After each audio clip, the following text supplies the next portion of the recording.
अस्सलाम वालेकुम पाकिस्तानीज़ इन फ़िनलैंड। मेरा नाम इरम ख़ान है और मैं वेलकम करती हूँ आप सबको हमारी एक नई एपिसोड में।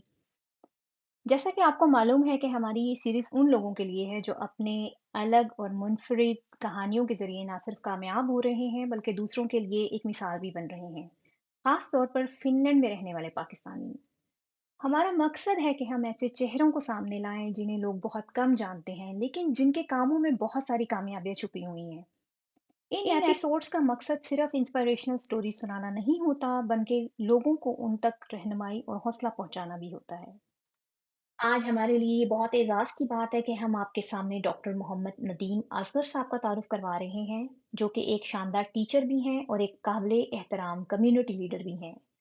डॉक्टर साहब इस वक्त एस्पो शहर में डेप्यूटी काउंसलर के तौर पर अपनी खिदमात सर अंजाम दे रहे हैं। इसके साथ साथ वो फिनलैंड पाकिस्तान प्रोफेशनल एसोसिएशन के चेयरमैन भी हैं, जहाँ पर वो मुख्तलिफ सकाफतों के ज़रिए ताउन और प्रोफेशनल तरक्की को फ़रोग दे रहे हैं। एक कमिटेड रिसर्चर होने के साथ-साथ आपके पास पीएचडी लाइसेंसिंग, एमफिल, एमएससी और बैचलर की डिग्रियां भी शामिल हैं। उन्होंने बैनुल-अक़वामी सतह पर बहुत सारे अवार्ड्स जीते हुए हैं, जिनको शायद मैं यहाँ पे लिस्ट ना कर सकूं, तो बेहतर होगा कि हम उनकी अचीवमेंट, उनका सफ़र और उनकी कामयाबियां जो हैं, उनके मुंह से let's welcome doctor Nadeem Asghar. अस्सलाम वालेकुम डॉक्टर साहब, कैसे हैं आप? वालेकुम सलाम, ठीक-ठाक। आप सुनाइए कैसी हैं, ठीक हैं? मैं ठीक हूँ और मैं कहना चाहूँगी कि जिस वक़्त मैं आपका इंट्रो दे रही थी, मुझे इतनी खुशी महसूस हो रही थी, मुझे इतना फ़ख्र महसूस हो रहा था आपके बारे में इतना कुछ बताते बताते हुए और मैं शायद जस्टिस नहीं कर पाई आपके इंट्रो के साथ और मैंने उसको वहीं पे रोक दिया और मैंने सोचा कि डॉक्टर साहब will be the best person जो खुद अपना इंट्रो दें। क्या कहते हैं आप? So nice of you. नहीं, ऐसा कुछ भी नहीं है, इंट्रो तो जस्ट एक फ़ॉर्मेलिटी होती है। अगर आप जस्ट नाम भी बता दें, तो भी काफ़ी है एक्चुअली। काम नज़र आना चाहिए। आई थिंक इंसान अपने काम से पहचाना जाता है, तो of course like I think I have many achievements जो कि बताई जा सकती हैं अभी तो। आई थिंक आपके पास इंटरव्यू में बताने के लिए बहुत कुछ होगा, इंट्रो के भी अलावा। चलिए, तो हम फिर अपने क्वेश्चंस की तरफ आएँ, उसी में आप सब रैप अप करते जाएँगे अपनी अचीवमेंट्स। Sure, sure. ठीक है। चलिए डॉक्टर साहब, अच्छा आपने पाकिस्तान से फ़िनलैंड की साइंसी दुनिया में कदम कैसे रखा? मतलब कैसे आपके ज़हन में ये सवाल आया? फ़िनलैंड में एक साइंसदान के तौर पर आपने इब्तदाई दिनों में और यहाँ के तालीमी और तख्लीकी माहौल में खुद को ढालने के लिए क्या किया? अपने उस तजुर्बे के बारे में बताइए। जी एक्चुअली मुझे कुछ ज़्यादा नहीं करना पड़ा, उसकी वजह ये है क्योंकि मैं डायरेक्ट इससे पहले कनाडा और अमेरिका में भी काम कर चुका था और जब मैं फ़िनलैंड आया तो उस टाइम पे मैं टोक्यो में जो डेंगू वायरस है उसकी वैक्सीन बना रहा था। तो ऑफ़ कोर्स मैं वहाँ पे मतलब वेल सेटल्ड था, लेकिन मेरी पूरी फ़ैमिली इधर थी, बाकी 3 भाई मेरे इधर थे। तो अल्लाह जाने फ्रॉम माय हमारी वालिदा को उन्होंने कहा कि इट्स गुड कि सब लोग एक जगह पे हो जाएँ ताकि फिर बार-बार ट्रैवल ना करना पड़े। तो मैं बस विज़िट पे आया हुआ था बट यहाँ पे किसी से मुलाकात हुई, दे नो माय प्रोफाइल तो they offered me a position here. मैंने थोड़ा-सा सोचा कि कोई बहाने वगैरह मैं करूँ क्योंकि ऑफ़ कोर्स मुझे काफ़ी पसंद था Tokyo actually you know I was quite settled there but then family की वजह से मैंने कहा चलो यहाँ स्टार्ट करते हैं। जब मैंने स्टार्ट किया तो उस टाइम पे मुझे मेडिकल साइंस का स्कोप इतना नहीं पता था फ़िनलैंड का, क्योंकि मेरे जो बाकी भाई थे वो ज़्यादा इंजीनियरिंग में काम कर रहे थे। तो मैंने जब स्टार्ट किया तो then I came to know कि actually Finland is one of the best place to do science और यहाँ पर जो फैसिलिटीज़ हैं एक्चुअली जापान की ही रेलेवेंट बल्कि कुछ उससे भी बेटर थी। देन चूँकि मैंने बताया कि मैं उससे पहले अमेरिका और कनाडा में भी काम कर चुका था, तो मुझे कुछ डिफरेंस फ़ील नहीं हुआ कि फ़िनलैंड किसी भी तरीके से किसी से पीछे है। बल्कि जब भी हमें कुछ करना हो मैंने जो लैब अपनी एस्टेब्लिश की बिल्कुल ज़ीरो से स्टार्ट की थी और उसको ज़ीरो से लेकर के बिल्कुल स्टेट ऑफ आर्ट तक बनाने में मुझे बहुत ज़्यादा टाइम नहीं लगा। सो आई थिंक फ़िनलैंड जो है वो काफ़ी फर्टाइल ग्राउंड है रिसर्च के लिए, साइंस के लिए। अगर आप हार्ड वर्किंग हैं, अगर आप में पोटेंशियल है, तो आप कभी भी यहाँ पर आकर अपने कदम जमा सकते हैं। तो but of course dedication, honesty आपको चाहिए और आपको थोड़ा एक्स्ट्रा करके दिखाना पड़ता है, तभी दुनिया आपको मानती है। जी, बिल्कुल आई एग्री विद यू। अच्छा, आपने वैक्सीन की अफ़ादियत और बीमारियों की जल्द तशख़ीस के शोबे में नुमायाँ काम किया है। ख़ास तौर पर मैं अगर पता नहीं लफ़्ज़ ठीक से बोल सकूँ या नहीं, कोलेटिस अगर मैं सही बोल रही हूँ तो। उसके राइट। हवाले से जो है आपने जो है उसकी इजाद के बारे में बताइए। ये तहकीक किस हद तक जो है हेल्थ सेक्टर के लिए अहम है? जी, बिल्कुल, ये कोलाइटिस जो बेसिकली इन्फ्लेमेशन होती है कोलन की, जो लार्ज इंटेस्टाइन है उसको कहते हैं और अगर ये क्रोनिक हो, काफ़ी लंबे अरसे तक हो, तो फिर कोलोरेक्टल कैंसर में कन्वर्ट हो जाती है और इसके अंदर जो डेथ रेट है वो बहुत ज़्यादा है और मेल्स में इसकी इसकी जो मोर्टेलिटी है वो बहुत ही ज़्यादा है। एक वेस्ट इंडीज़ का एक बॉलर हुआ करता था मैल्कम मार्शल, आपको याद होगा। वो और फिर ये अगर वो याद नहीं है तो आपको इरफान खान एक इंडियन एक्टर था, वो याद होगा। तो both of them they died because of this colon cancer. तो ओह! इसके अंदर जो है वो डेफ़िनिटली मेरी जो रिसर्च थी जब मैंने स्टार्ट किया, एट दैट टाइम फ़िनलैंड में 50,000 पेशेंट्स ऑलरेडी मौजूद थे आईबीटी के और कोलाइटिस के basically. So that was the main thing कि जब इतने ज़्यादा पेशेंट, क्योंकि just to remind you Finland की जो पॉपुलेशन है स्टिल 5.5 मिलियन है। तो 5.5 मिलियन में 50,000 it's like something really big. तो बेसिकली मैंने जब देखा कि इन पेशेंट में प्रॉब्लम क्या है, तो देन जो सबसे बड़ा जो प्रॉब्लम आ रहा था, वो आ रहा था टाइम का। क्योंकि जैसे मैंने आपको बताया, अगर आप टाइमली डायग्नोज़ कर लेते हैं, तो ट्रीटमेंट आसान होती है और जैसे-जैसे अगर वो क्रोनिक हो जाए, तो फिर वो सिंपल इन्फ्लेमेशन क्रोनिक में चेंज होती है और क्रोनिक इन्फ्लेमेशन कैंसर में बदल जाती है। और ये सारे के सारे के लिए, सारे के काम के लिए आपको बहुत ज़्यादा, एक दफ़ा अगर क्रोनिक इन्फ्लेमेशन टर्नओवर होगी कैंसर में, तो फिर कैंसर मेटास्टाइज़ कैसे होगा, कितने दिन लगेंगे, इसको कोई भी बता नहीं सकता। बहुत जल्दी-जल्दी ये फिर हो जाता है। And this is the reason आपने देखा होगा कि कैंसर के लोगों को जब एक दफ़ा डायग्नोज़ हो जाए, अगर वो पहले ही फाइनल स्टेज पे पहुँचे हो, तो फिर उनका कुछ हो नहीं सकता। लेकिन अगर वो अर्ली स्टेजेस पे हों, तो उनकी ट्रीटमेंट पॉसिबल होती है। तो ये मेन आइडिया था कि क्या हम इसको कोई तरीका निकाल सकते हैं, कुछ ऐसी हम टेक्नीक निकालें, कुछ ऐसी मोडालिटी हो कि जहाँ पे हम अर्ली डायग्नोसिस कर लें, क्योंकि जितना आप अर्ली डायग्नोज करेंगे, उतना आप अच्छी ट्रीटमेंट दे सकते हैं और रिकवरी के भी चांसेस ज़्यादा हैं। तो that was the main thing with colitis. और आई एम प्राउड टू से कि अल्हम्दुलिल्लाह यहाँ पर फ़िनलैंड में जब मैंने काम शुरू किया, तो एक्चुअली मैंने एक मॉडल पेश किया कि मैं जो इसको न्यू न्यू एक इन विवो इमेजिंग मोडालिटी, मैं उर्दू में उसको बताता हूँ आपको, कि एक एक तरीका, एक ख़ास मैं जो एक मॉडलिटी बना रहा था, वो इन विवो इमेजिंग की, वो ऐसी थी कि इसमें आपको पेशेंट को ऑपरेट नहीं करना पड़ेगा। जनरली जो आपकी मॉडलिटीज़ होती हैं, अगर किसी को आपने कैंसर डायग्नोज़ करना हो, तो उसकी बायोप्सी की जाती है, ऑटोप्सी की जाती है। ये इन्वेसिव मेथड्स होते हैं, मीन्स कि आपको ऑपरेशन करके थोड़ा-सा उसका टिश्यू ये निकालना पड़ता है। उसके बाद उसको लैब में आप माइक्रोस्कोप में चेक करते हैं आफ्टर स्क्रीनिंग के बेसिकली उसको मतलब कहीं कैंसर सेल ग्रोथ है उसमें कि नहीं है।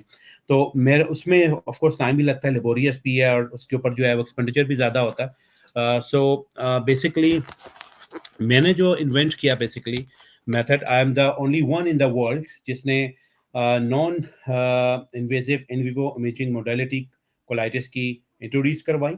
और इसका पेटेंट भी मैंने फाइल किया ऑफ कोर्स। और ये जो टेक्निक मैंने मुतारिफ करवाई, उसकी सबसे बड़ी खासियत ये है कि it's very highly highly cost effective. जो इस टाइम पे कैंसर की दुनिया में जो सबसे ज़्यादा डायग्नोस्टिक्स का काम होता है, वो पेट इमेजिंग का होता है। और एक पेट स्कैन में अगर आप सिंपली करें, तो मिनिमम 200 यूरोस पड़ते हैं। और जो मैंने इंट्रोड्यूस करवाई मेरी टेक्निक में, आपको पर टेस्ट 1 यूरो का पड़ रहा था, तो it was a huge difference actually. So that has been quite ground breaking research. दूसरा आपने सवाल किया वैक्सीन्स का, तो of course vaccines have been my passion. I have been working earlier in NIH actually. मेरे फादर भी वहाँ पे उसके डायरेक्टर रहे हैं, कैप्टेड लैब में। मैं, मेरे छोटे भाई भी रहे हैं और मेरी मॉम भी वहीं पे थी। तो it has been like my parent institute. और वहाँ पे मैं अभी भी एज़ एनआईएच फोकल पर्सन काम करता हूँ। और एक्चुअली जो कोवैक्स वैक्सीन का ट्रायल्स हुए थे पाकिस्तान में, उसमें भी मैं अपने रोल प्ले करता रहता हूँ। तो इन शॉर्ट ये कि वैक्सीन्स इज़ माय पैशन।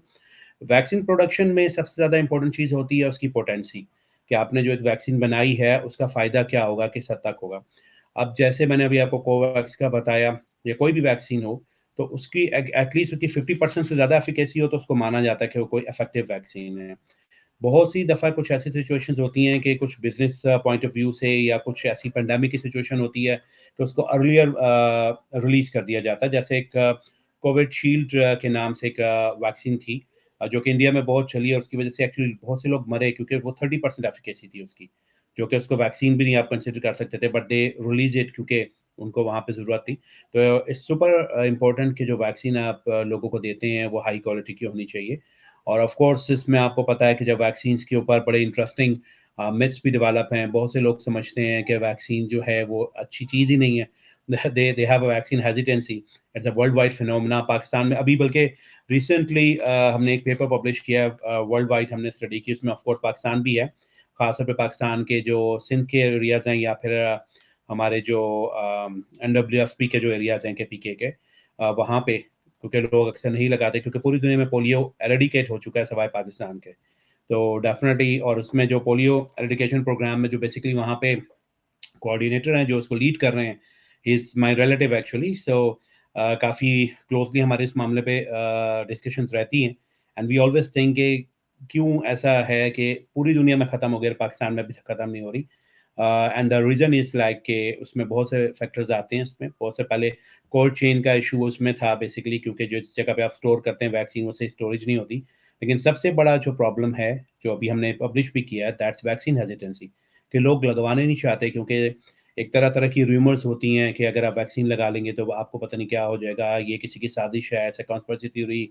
तो इस तरह की चीज़ें। इसलिए कोविड की वैक्सीन के दिनों में भी मुझे याद है somebody it's well I won't mention the name but somebody called me from UK and just wanted to know कि ये मैंने सुना है कि 5G से रेडिएशंस आ रही हैं, उससे कोरोना हो जाता है और ये हो जाता है। तो these kind of interesting theories market में चलती रहती हैं। But the important philosophy of vaccine is that कि वैक्सीन बनाने का मकसद ये है कि आपको किसी भी इंसान को बीमारी से बचाया जा सके। एक तो ये है कि बेसिकली कि आइंदा उसे बीमारी ना हो और दूसरा ये कि अगर होती है तो उसकी वो जो इंटेंसिटी है, उसकी शिद्दत जो है, वो उतनी ना हो। जैसे कोरोना के केस में अगर किसी को कोविड हो रहा है तो वो कम से कम लाइफ थ्रेटनिंग ना हो, मतलब अच्छा सिम्पटम्स डॉक्टर वगैरह वैसे हो साहब जाएँ कुछ। वैक्सीनेशन की आप बात कर रहे हैं और ज़ाहिर है आपको इसमें काफ़ी नॉलेज भी है।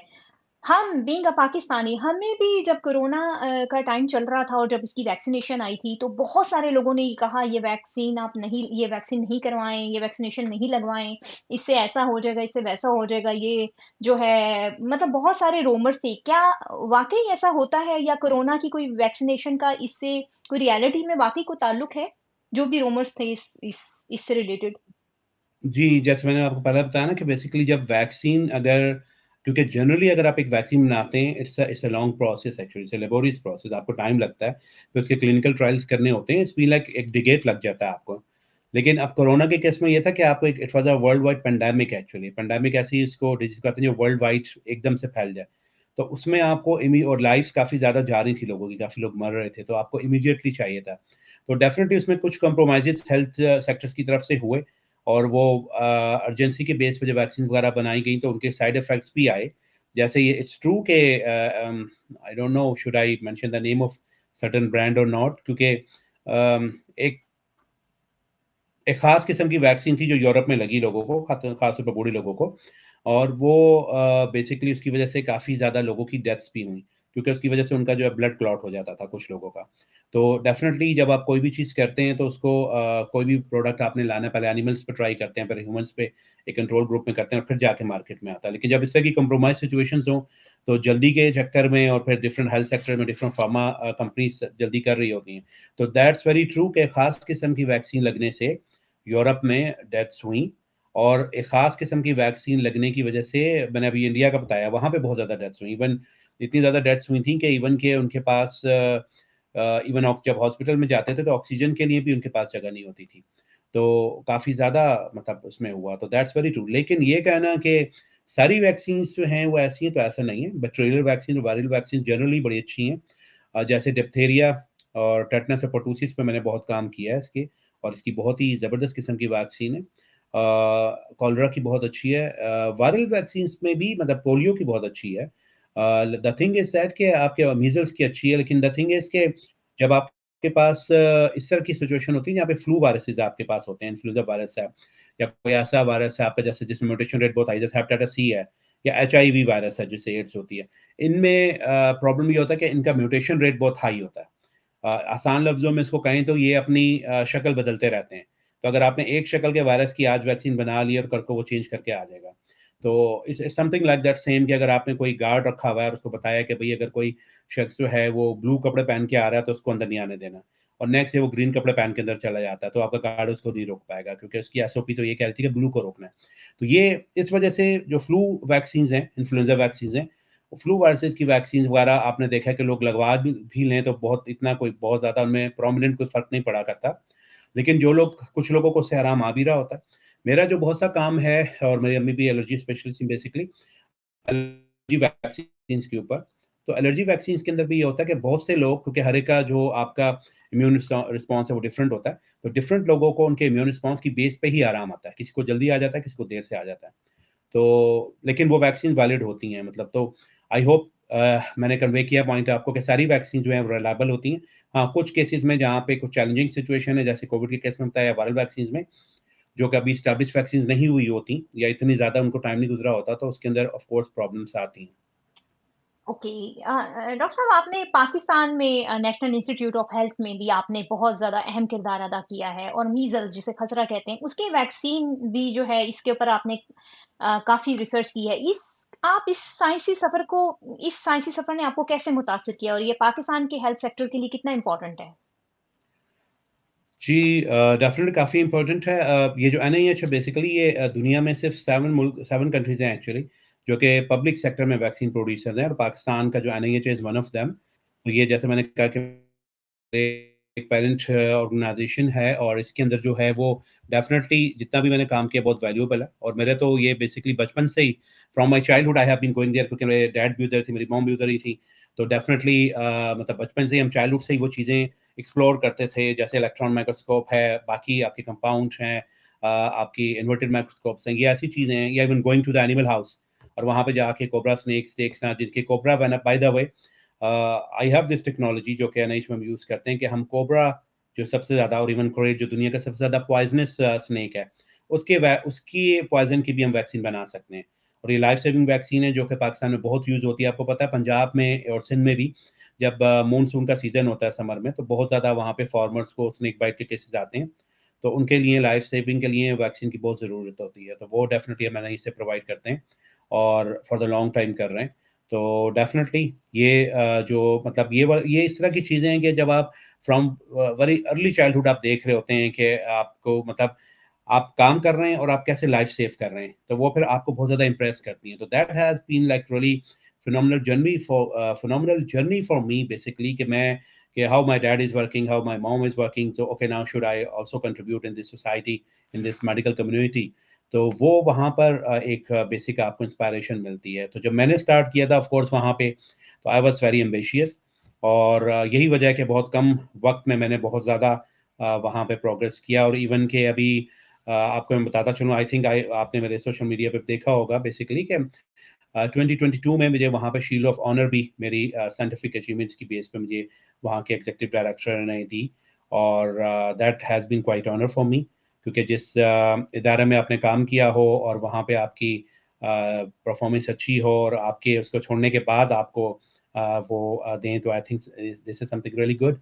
इसी तरीके से मैंने जापानीज़ के साथ मिलके डिफरेंट एनजीओज़ के साथ कोइका जो कि कोरियन एजेंसी है जायका जो कि जापानीज़ से एजेंसी है, इनके साथ मिलके भी काम किया जो हेल्थ एजेंसीज़ हैं और एनवायरमेंटल इश्यूज़ के ऊपर भी हमने काम किया जिसको आप एनवायरमेंटल हेल्थ कहते हैं। तो कोशिश यही रही है कि मैसेज को हमसे फ़ायदा पहुँचे, हमारी जो भी हम रिसर्च कर रहे हैं उससे मतलब अल्लाह की मखलूक को फ़ायदा पहुँचे और आप लाइफ़ सेव कर सकें।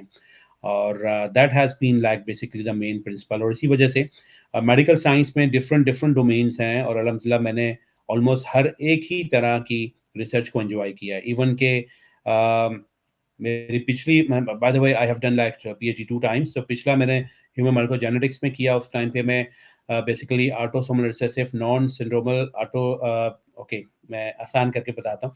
वैसे इसको मतलब डरने की ज़रूरत नहीं है।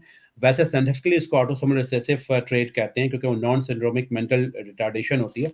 आम ज़बान में आप इसको कह लें कि मेंटल रिटार्डेशन के कुछ केसेस थे चूँकि जब वो कंसेंजेनियस मैरिजेज़ होती हैं कंसंजेनियस मैरिजेस कहते हैं कि जब कज़न्स के बीच में मैरिजेस हुँ। होती हैं, तो अगर किसी एक फैमिली में कुछ बैड जीन्स हैं, जिस for example in this case mental retardation के, तो अब उनके अगर नानी-नाना भी सेम है, दादी-दादा भी सेम है, तो दोनों तरफ से वो आ रहे हैं। तो जब उनके मतलब ग्रैंडसन्स और ग्रैंडडॉटर्स की शादियाँ आपस में हो रही हैं, जो कि कज़न्स हैं, तो फिर उनमें ओवरलैप की वज़ह से फिर वो डेफ़िनिटली जो है ना, वो उनके बच्चे अफ़ेक्टेड होते हैं। तो इस पे भी मतलब डेफ़िनिटली मैंने काम किया। इसी तरीके से फिर मल्का ऑन्कोलॉजी में टिपिकल जैसे आपको पता है ब्रेस्ट कैंसर पे भी, कोलोरेक्टल कैंसर भी, लिवर सिरोसिस पे भी काम किया और इस तरह से मतलब डिफरेंट डोमेन्स के ऊपर मैंने वैक्सीन्स पे भी काम किया। तो डिफरेंट डिफरेंट डोमेन्स पे मैंने काम किया और हर एक को मैंने बहुत एन्जॉय किया। और एक चीज़ जो मैंने सबसे ज़्यादा नोट की कि हर थीम को जिसमें मैं सोचता था कि इसमें बड़ा मार्जिन है और इसमें लोगों को बड़ा फ़ायदा होगा and it was like really amazing के even that was true for America also, in Canada और इवन फ़िनलैंड भी कि कोई सा भी आपने साइंटिफिक प्रोजेक्ट करना हो, there are like enormous opportunities, आपके पास बहुत अच्छी फैसिलिटीज़ हैं। अगर आप काम करने वाले हैं, हार्ड वर्किंग हैं, तो आप बहुत अच्छा काम कर सकते हैं। दिस इज़ व्हाई अल्हम्दुलिल्लाह मेरा तकरीबन अराउंड 400 इम्पैक्ट फैक्टर है मेरी पब्लिकेशंस का, और बहुत कम वक़्त में मैंने काफ़ी पब्लिश किया। बड़े हाई क्वालिटी जर्नल्स में मैंने पब्लिश किया हुआ है। पीएनएस एक बहुत रेप्यूटेड जर्नल है, उसमें पब्लिकेशंस हैं, अमेरिकन जर्नल ऑफ फिजियोलॉजी में है, सेल्स में है, डायबिटोलॉजी में है। तो ये खैर I don't want to make you scared with these names, लेकिन कहने का मतलब है कि जो काम किया है, वो पब्लिश भी किया है और उसकी बेस पे आगे फर्दर जो है वो काम भी हुए हैं, व्हिच मीन्स कि जो मेरा साइंटिफिक काम था वो बहुत अच्छा था और हाई क्वालिटी का था, जिसकी वजह से साइंटिफिक दुनिया को भी फ़ायदा हुआ है और आम आदमी को भी फ़ायदा हुआ है। ओके। मेरा ख़्याल है आपकी अचीवमेंट्स को अगर हम गिनने के लिए बैठ जाएँ तो हमें एक सेपरेट एपिसोड स्पेशली इसी चीज़ के लिए चाहिए माशाल्लाह जो कुछ आपने अचीव कर रखा है। अच्छा ये अभी तक तो जो हमने डिस्कस किया वो आपका प्रोफ़ेशनल या जो भी कह लें इस लाइफ़ से रिलेटेड था। अब आते हैं थोड़ी-सी सोशल लाइफ़ की तरफ। आप फ़िनलैंड पाकिस्तान प्रोफ़ेशनल एसोसिएशन के चेयरमैन भी हैं। चेयरमैन के तौर पर आपका मकसद क्या है और इस एसोसिएशन ने फ़िनलैंड में पाकिस्तानी प्रोफ़ेशनल्स के लिए क्या कामयाबियाँ हासिल की हैं? आप इस कम्युनिटी को कैसे कनेक्टेड और यूनाइटेड रखते हैं? जी, thank you. So basically PMS का फाउंडिंग चेयरमैन हूँ बेसिकली, मैंने ही इसको बनाया था और बनाने का मकसद ये था बेसिकली कि जैसे मैंने आपको कहा ना कि ऑलवेज़ लाइक हम अपने जो आपका जो इकोसिस्टम होता है, आपका जो एनवायरनमेंट होता है, वो आपको बेसिकली जो है स्टिमुलेट करता है कि उसमें क्या चेंजेज़ आती हैं। तो मैंने जब देखा बेसिकली कि फ्रॉम 22 टू ऑनवर्ड्स, बल्कि इवन कोरोना के बाद ही हालात ख़राब होना शुरू हो गए थे, तो देयर हैज़ बीन के बहुत से लोग मैंने देखे जो कि पाकिस्तानी बैकग्राउंड के थे, जो कि स्टूडेंट्स आ रहे थे, दे वर गेटिंग जॉबलेस, उनके पास जॉब्स नहीं होती और उनको सिस्टम में इंटीग्रेट कैसे होना है ये भी पता नहीं होता और बिल्कुल बेसिक चीज़ों का भी नहीं पता। तो that was the main thing कि जो पाकिस्तानी यहाँ पर हैं, उनको एक अच्छा प्रोडक्टिव एक सिटीज़न बनाया जा सके जो कि फ़िनलैंड के लिए भी अच्छा साबित हो और पाकिस्तान के लिए भी अच्छा साबित हो।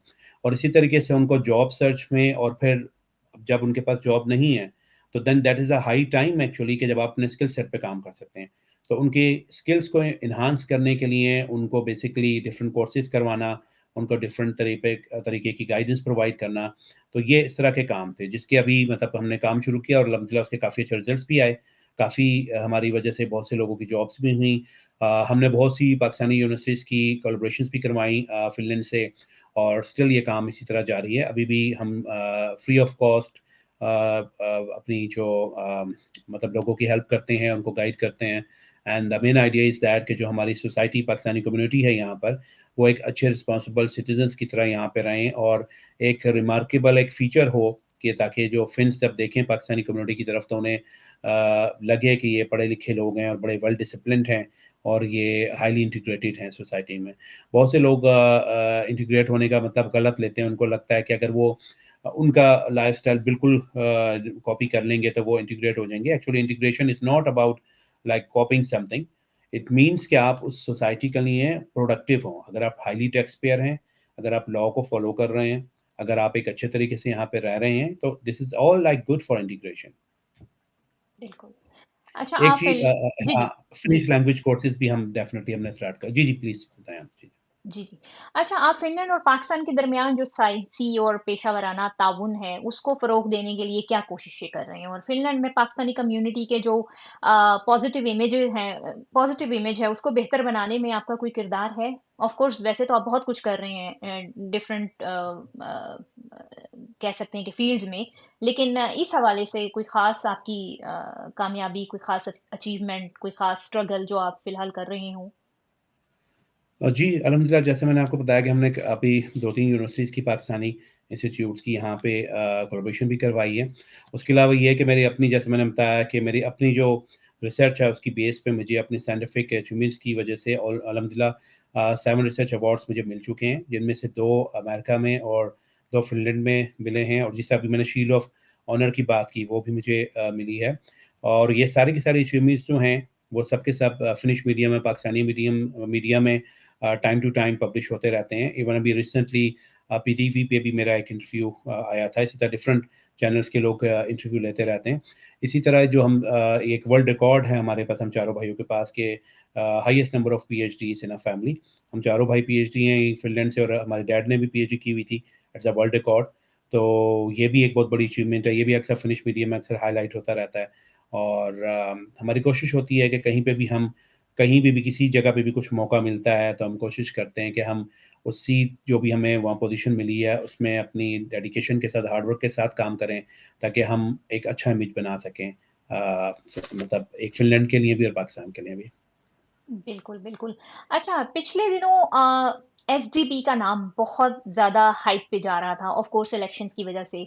और आप इलेक्शन जीते भी हैं और इस वक़्त आप ख़ास किस्म की सरगर्मियाँ सरअंजाम दे रहे हैं फ़िनिश पॉलिटिक्स में। उसके बारे में आप थोड़ी-सी डिटेल्स देना चाहेंगे? जी, बिल्कुल। सो बेसिकली ये बहुत ज़रूरी है कि बीइंग अ पाकिस्तानी जो है वो फ़िर क्योंकि जब आप अभी थोड़ी देर पहले हम फ़िनिश सिस्टम में इंटीग्रेट होने की बात कर रहे थे, तो डेफ़िनेटली जो पॉलिटिक्स है ये भी आपकी सोसाइटी का एक बहुत बड़ा एक इम्पोर्टेंट एक एरिया है। इस डोमेन में एंटर हुए बगैर या इसमें पार्टिसिपेट किए बगैर आप चेंजेज़ को आप मतलब एक्सपेक्ट नहीं कर सकते। मतलब फ़िज़िक्स का एक बेसिकली एक रूल है कि अगर आपके एक्शन सेम है, तो रिएक्शन भी सेम होगा। मतलब ऐसा हो नहीं सकता कि आप एक्शन अपना एक ही किए जा रहे हैं और आप एक्सपेक्ट करें कि रिएक्शन चेंज हो जाएगा, इट्स नॉट पॉसिबल। तो जब तक आप अभी I think it was like 2022 actually जब हम रेसिज़्म के खिलाफ और डिस्क्रिमिनेशन के खिलाफ हम काफ़ी ज़्यादा प्रोटेस्ट कर रहे थे इमिग्रेंट्स के, तो वहाँ पे पार्लियामेंट के बाहर मैंने भी अपनी एक बेसिकली तकरीर की थी। जो अभी भी मेरे टिकटॉक चैनल पे मौजूद है और आई थिंक 8 लाख या 10 लाख उसके व्यूज़ उसके हो चुके हैं। काफ़ी ज़्यादा उसको पसंद किया गया था। बट देन आई रियलाइज़ कि इट्स यूज़लेस इवन कि अगर 8 करोड़ भी लोग आपको उसकी आप तकरीर को लाइक कर लें, इसका फ़ायदा नहीं है, क्योंकि आप अंदर मौजूद नहीं हैं। बिकॉज़ जहाँ पे पॉलिसी मेकिंग हो रही है, वहाँ पे तो आप हैं नहीं और आप बाहर खड़े होके जो कुछ कहते रहें, it's just like multiply by zero. तो दिस इज़ वेरी इंपोर्टेंट। तो ये बेसिकली आइडिया था कि एक तो पाकिस्तानी कम्युनिटी को भी पॉलिटिक्स में इन करवाया जाए और उनके अंदर एक सियासी शऊर पैदा किया जाए कि भई हम भी एक सोसाइटी का हिस्सा हैं, हमारे ऊपर भी हमें भी मतलब है ठीक है हम अपने-अपने प्रोफ़ेशनल लाइफ़ में तो कर ही रहे हैं, लेकिन सियासी तौर पे भी हमें अपना रोल प्ले करना चाहिए क्योंकि मैं आपको कुछ डायमेंशंस आपको खैर पता ही होंगे डेफ़िनेटली। एस्पो में 1 quarter actually more than 34% around जो पॉपुलेशन है वो नॉन फिनिश स्पीकिंग पॉपुलेशन है, व्हिच मीन्स कि ये इंग्लिश स्पीकिंग पॉपुलेशन है। तो ये एक बहुत बड़ा नंबर है इन टर्म्स ऑफ पॉलिटिक्स अगर आप बात करें। तो ये मैं अक्सर कहता हूँ ये जो इमिग्रेंट्स हैं they are just like a swinging states in America. जैसे ट्रम्प अभी इलेक्शन जीता तो स्विंगिंग स्टेट्स को साथ मिलाया तो वो जीता। तो अब जो नेक्स्ट इलेक्शंस आ रहे हैं, उनमें और अभी जो हुए भी हैं इसमें इमिग्रेंट्स का बहुत बड़ा रोल है। क्योंकि इमिग्रेंट्स जिस जगह पे जाएँगे वो पार्टी डेफिनिटली जाएगी। आपने एसडीपी के हवाले से बात की थी। तो एसडीपी के जो अभी चेयरमैन है अंटी लिंडमैन बेसिकली जो कि नेक्स्ट मोर पॉसिबली पीएम बनेंगे अगर एसडीपी नेक्स्ट इलेक्शंस में जीतती है। तो बेसिकली उनसे मेरी जितनी मुलाकातें हुई हैं और बाकी भी मतलब लोगों से बाकी पॉलिटिशियन से बात होती रहती है। तो आई ऑलवेज़ फोकस कि बेसिकली ये टाइम है जब 2 साल पहले 2 साल बहुत कम होते हैं किसी भी इलेक्शन की प्रिपरेशन में। अगर वो पार्लियामेंट का इलेक्शन है तो of course like it's a big thing. तो ये वो टाइम है जब इमिग्रेंट्स को आपको चार्ज करने की ज़रूरत है और उनको क्योंकि इमिग्रेंट्स में एक बहुत ही बुरी डिज़ीज़ है यहाँ पे जिसकी कोई वैक्सीन नहीं बन सकती, जिसकी कोई दवाई नहीं बन सकती और वो है लेज़ीनेस। कि लोग जो हैं वो ऐन टाइम पे वोट देने के लिए नहीं जाते। तो ये वो है कि जिसके लिए हमें बड़ी मेहनत की ज़रूरत है, उन्हें आहिस्ता-आहिस्ता उनको पूरा का पूरा एक माहौल बनाने की ज़रूरत है, उन्हें बताने की ज़रूरत है कि भई वोटिंग क्यों ज़रूरी है। और ये वो है कि आज आप देखिए फ़िनलैंड की हर पार्टी सिर्फ़ एसडीपी ही नहीं कोकोमस, आपकी ग्रीन पार्टी, इवन आपकी लेफ्ट पार्टी मेरा ख़्याल है कोकोमस की शायद ये जो ट्रूफिन पार्टी है, पेरिस जो है, उसके अलावा सबके ही इंटरनेशनल विंग है और हो सकता है मैंने बल्कि एक जगह सुना था कि पेरिस वाले भी कुछ अपना इंटरनेशनल ग्रुप बना रहे हैं, जिसमें वो कुछ फॉरेनर्स को रख सकें। तो इट्स लाइक अ फैशन कि हर कोई दिखाना चाहता है कि हमारे पास इमिग्रेंट्स हैं और हम जो है ना ये हमें वोट देंगे। बट नेक्स्ट नेक्स्ट इलेक्शन जो सबसे इम्पोर्टेंट बात है इमिग्रेंट्स के लिए कि we have to make sure कि जो हमारा वोट है, वो फिर इमिग्रेंट्स की फलाह-ओ-बहबूद के लिए फिर आगे काम भी आए। ऐसा नहीं हो कि लोग जो हैं वो मतलब वोट तो करें लेकिन फिर बाद में वो पार्टी या वो गवर्नमेंट फिर इमिग्रेंट्स के लिए वो काम ना कर पाए क्योंकि इस टाइम पे जो सिचुएशन है वो ये है कि आपको पता है 3 मंथ रूल भी इम्प्लीमेंट हो चुका है और बहुत सी ऐसे रूल्स अब बन चुके हैं कि जो कि इमिग्रेंट्स के लिए मतलब खासे फ्रेंडली नहीं है। तो life is quite tough on the immigrants. So definitely being a immigrant अगर आप वोट करते हैं तो आप चाहेंगे कि आपको थोड़ा रिलीफ मिले। तो हमारी जो पॉलिटिक्स है बेसिकली पर्सनली मेरी जितनी भी पॉलिटिक्स है ख़ास तौर पे एस्पो सिटी काउंसिल में जहाँ मैं होता हूँ, तो मेरी कोशिश यही है कि creation of English speaking jobs जितनी ज़्यादा पॉसिबल हो की जाए, ताकि लोगों को और जो मैंने प्रपोज़ल दिया है उसमें भी यही बात है, क्योंकि यहाँ पर जब 34% पॉपुलेशन इंग्लिश बोल रही है, लोगों को समझ भी आती है और यहीं के ग्रेजुएट्स हैं वो बच्चे जो पढ़े हैं, यहीं से उन्होंने मास्टर्स भी किया हुआ है, डॉक्टरेट भी किया हुआ है। तो व्हाई नॉट कि उनको इंग्लिश में काम करने दिया जाए। कंपनीज़ में ऑफ कोर्स हर एक को इंग्लिश आती है। जब वो काम करेंगे they will pay you taxes, तो वो फिनलैंड के लिए अच्छा है, उनके लिए भी अच्छा है। और जहाँ तक लैंग्वेज सीखने की बात है तो वो सीखते रहेंगे, और बी1 के कोर्सेज़ तो यूनिवर्सिटीज़ वगैरह में भी होते हैं। बी1 तो हर कोई कर ही लेता है। It's not uphill task. तो चीज़ों को, सिस्टम को आप जितना सिंपल रखेंगे, फिनलैंड के लिए अच्छा है, and Finland can become like a Canada, क्योंकि कनाडा की एग्ज़ाम्पल आपके सामने है। कनाडा को लैंड ऑफ इमिग्रेंट्स कहते हैं, अमेरिका को भी ये कहते हैं। द रीज़न इज़ दैट कि उन्होंने लैंग्वेज बैरियर नहीं रखा वहाँ पे। किसी भी किस्म का आदमी पूरी दुनिया से उठ के कनाडा अगर आज की डेट में जाता है या अमेरिका जाता है, जो कि नॉर्थ अमेरिका है, तो वहाँ पे वो सेटल हो सकता है। उसके लिए कोई इतना नहीं है, और क्यों सेटल हो सकता है? एक ही आपको काम करना है, दैट इज़ द जॉब और बिज़नेस। कि आप टैक्स पेयर हैं, आप टैक्स पे करें तो यू कैन गो। तो why to make things complicated in Finland just on the basis of language? तो ये मेरा इसके ऊपर मेरा मेन फ़ोकस है, और मैंने डाटा भी प्रेज़ेंट किया है और उनको, और आई होप कि बहुत जल्द बहुत से ऐसे प्रोग्राम इवन एस्पो सिटी में ऐसे स्टार्ट होंगे on the basis of my feedback जो मैंने उन्हें दिया है, जो प्रपोज़ल दिया है, जिसमें क्रिएशन ऑफ जॉब भी होगी, और उसमें इमिग्रेंट्स को डेफ़िनिटली उनके लिए फिनिश लैंग्वेज कोर्सेज़ भी होंगे, और उनके लिए अपने करियर के लिए भी, प्रोफ़ेशनल ट्रेनिंग्स के लिए भी बहुत से होंगे, क्योंकि जैसे मैंने शुरू में कहा था, अगर कोई जॉबलेस है, तो जॉबलेस होना एक तरह की ऑफ़ कोर्स उसके लिए टफ़ टाइम तो है, लेकिन एक तरह की उसके लिए एक अपॉर्च्युनिटी भी है, अपने स्किल सेट को एनहांस करने के लिए। तो आपको जो है आजकल की दुनिया में जितनी तेज़ी से दुनिया चेंज हो रही है, आप अपने किसी भी फिक्स किस्म के स्किल सेट के साथ आप नहीं रह सकते। आपको हर वक़्त वायरस की तरह चेंज होना है, अपने आप को अपडेट करना है, अपने स्किल सेट को अपडेट करना है। तो ये इस तरह के मैंने बना के प्रपोज़ल डेफ़िनिटली दिए हुए हैं, और अल्लाह का शुक्र है, when I say something they listen to me because I am highly educated person, और काफ़ी ज़्यादा अल्लाह का शुक्र है कि they respect my education and experience. तो उसकी वजह से बात करना उनसे, उनको समझाना आसान है, और उनको समझ भी आती है इस बात की। अभी रिसेंटली हम पार्लियामेंट हाउस गए हुए थे, वहाँ पे भी मुलाकात हुई थी पार्लियामेंटेरियन से, लॉ मेकर से, तो वहाँ पे भी ये बात हो रही थी। और इवन और भी कुछ पार्टीज़ के लोग, जो कि एसडीपी के नहीं थे, जो कि गवर्नमेंट में हैं, वो भी इस चीज़ को एप्रिशिएट कर रहे थे कि of course yes we need this thing.